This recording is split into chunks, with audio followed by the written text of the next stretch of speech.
My best friend ran off with my fiancé the night before our wedding. They say your wedding day is supposed to be the happiest day of your life.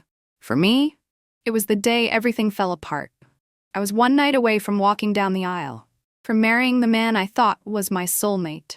The man who had spent the last 3 years convincing me I was his one and only.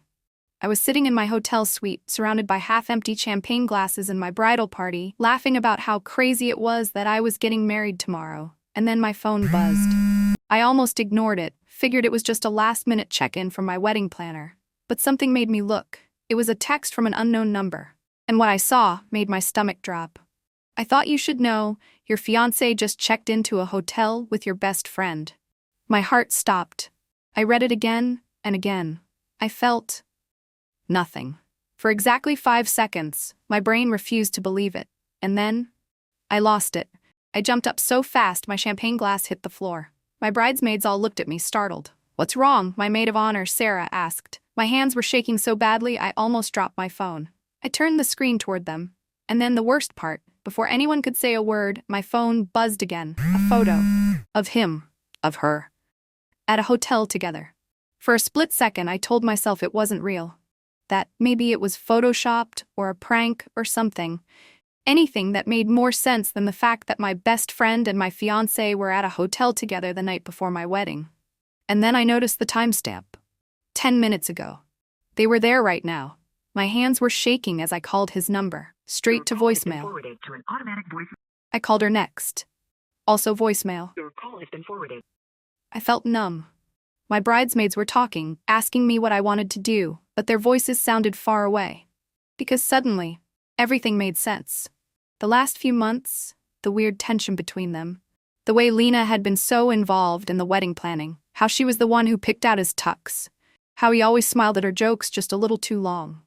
I had been blind. Now I had a choice. I could sit here and cry like a heartbroken fool, or I could do what any self-respecting woman would do. I could crash their little rendezvous. Sarah, bless her soul, tried to talk me out of it. Maybe it's not what it looks like. You don't want to do something you'll regret. Let's just wait until morning. No. I was done waiting. I grabbed my keys, threw a coat over my satin bridal robe, and stormed out of that hotel. My bridesmaids, they followed. They knew better than to stop me. I drove like a woman possessed. When we pulled up to the hotel, I didn't even hesitate. I walked straight up to the front desk. "I'm looking for a guest. He just checked in." The receptionist barely looked up. "Name?" I gritted my teeth. "Robert Kelly," she typed. And then there it was. Room 406. Confirmation. It felt like my whole world cracked in half. I turned, walked straight to the elevator, my heart pounding in my ears. Sarah grabbed my arm. "What are you going to do?" I stared at the floor numbers lighting up. "I'm going to ruin them." I didn't even knock. I kicked the hotel door, and when it swung open, there they were. My fiancé, my best friend, half-dressed. Their faces went pale. Robert jumped up first. "Babe, don't you dare." My voice was shaking. Lena had the audacity to grab the bedsheet like I wasn't already seeing everything. I felt sick. This was it. My wedding was supposed to be tomorrow, and instead I was standing in a hotel room, staring at my future husband in bed with my best friend. I should have screamed. I should have slapped someone. But I didn't. Instead, I laughed. And then I started recording. Robert's face went white. "What the hell are you doing?" I pointed my camera right at them. "Getting proof." Lena scrambled up, pulling on her dress like it even mattered now. "You can't just film us." "I can do whatever I want, sweetheart." I smiled. "Consider it a wedding gift." Robert tried to step toward me, but I was already backing out. "I hope you two are happy." I turned to Lena. "But I hope you know, if he did it to me, he'll do it to you." And then I walked out. I walked out of that hotel room without looking back. My heart was pounding, my hands were shaking, but I didn't let them see it.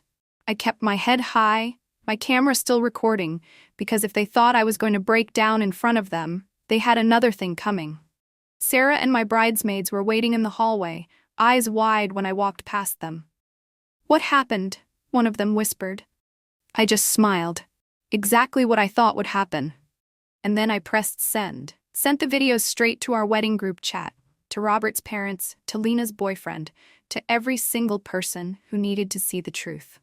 By the time we got back to the hotel, my phone was blowing up. Text after text, missed calls, voicemails. Robert, baby, please, let's talk. You didn't have to do this.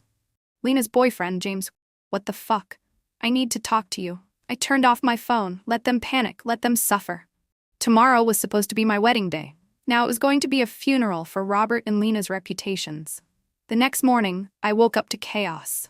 Half of our wedding guests were already at the venue, wondering why I wasn't there. So I got dressed. Not in my wedding gown. No, that dress was tainted.